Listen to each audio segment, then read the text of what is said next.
Out of power, Trump still exerts it. Since he left office, Democrats and a smaller number of Republicans have vowed to ensure that former President Donald J. Trump never recaptures the White House, where he would regain enormous power over the nation and around the globe. Yet, in his insistence on forging ahead with a campaign while facing multiple criminal investigations, his dismissiveness towards supporting Ukraine against Russian aggression and his continued provocations on social media and in campaign speeches, Mr. Trump has shown that he does not need control over the levers of government to have an effect on the country and, in the minds of many, to do damage. To those who believe that the secret to banishing Mr. Trump was to deprive him of attention, that ignoring him would make him go away, he has shown that to be wishful thinking. To fully understand that, one need look no further than the events of Saturday. The day began with a 7:26 a.m. post by Mr. Trump on his social media site, Truth Social, declaring that he would be arrested on Tuesday, even though the timing remains uncertain, and calling on people to protest and take our nation back.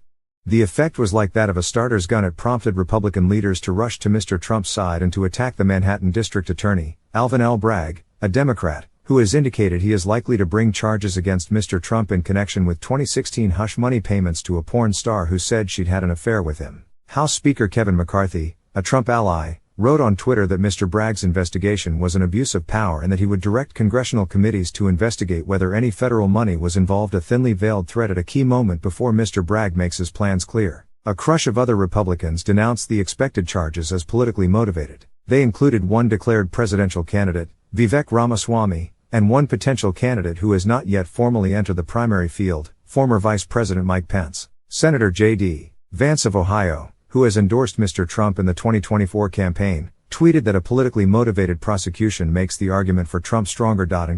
And both he and Representative Elise Stefanik, a staunch Trump backer from New York, accused Mr. Bragg and his fellow Democrats of trying to turn America into a third world country. The rallying around Mr. Trump evoked the days after the November 3, 2020, election, when his two eldest sons pressured many leading Republicans who had been waiting for the president to concede defeat to instead fight on his behalf. This time, however, as when FBI agents executed a search warrant at Mr. Trump's club and home, Mar-a-Lago, in August, there was no need for anyone to sound the alarm. Mr. Trump's social media posted that on its own. It was lost on no one that the investigations Mr. Trump is facing included Justice Department probe of his efforts to stay in power in the lead up to the January 6, 2021, attack on the Capitol by a mob of his supporters, several of whom have told prosecutors that they felt summoned to Washington by a tweet from Mr. Trump the previous month. The authorities in New York City were already preparing for possible unrest in response to an indictment before Mr. Trump's Saturday morning call to action. And while some Republicans did not echo his call for protests while defending him, relatively few publicly objected to them. Mr. McCarthy on Sunday seemed to split the difference, saying he did not believe people should protest an indictment and did not think Mr. Trump really believed they should, either, according to NBC News. There is a lot of power in the presidency, which is dangerous in the hands of a self-interested demagogue, said David Axelrod, a veteran Democratic strategist and former advisor to President Obama. But as we've seen, there are also some institutional constraints. Without those, there are no guardrails around Trump, and the more embattled he feels, the more inclined he'll be to inflame mob action. Already, Mr. Trump's hold on the party has far outlasted his time in office. While the 2022 midterms revealed his weaknesses in picking candidates who could win a general election and his failure to focus on issues appealing to a broader group of voters, he nonetheless has continued to bend the GOP to his will. In the midterm primaries, embracing his lie that the 2020 election was stolen from him became a litmus test for candidates seeking his backing. Many of them echoed, and amplified, his false claims, eating away at voters' trust in the electoral process. Mr. Trump has also wielded outsized influence on several major issues in the Republican primary. When Russia invaded Ukraine in 2022, Mr. Trump initially described it as a smart attempt to gain control over another country's land. He hasn't repeated that praise, but he has spoken out against treating defending Ukraine as a key national priority. His position resonates with much of the Republican voting base. But Mr. Trump, as a former president and as the leader in Republican primary polls, has helped set the tone for the party. And that has worried international officials, who have predicted that Mr. Trump's winning the 2024 presidential nomination could fracture the bipartisan coalition in Washington behind aiding Ukraine.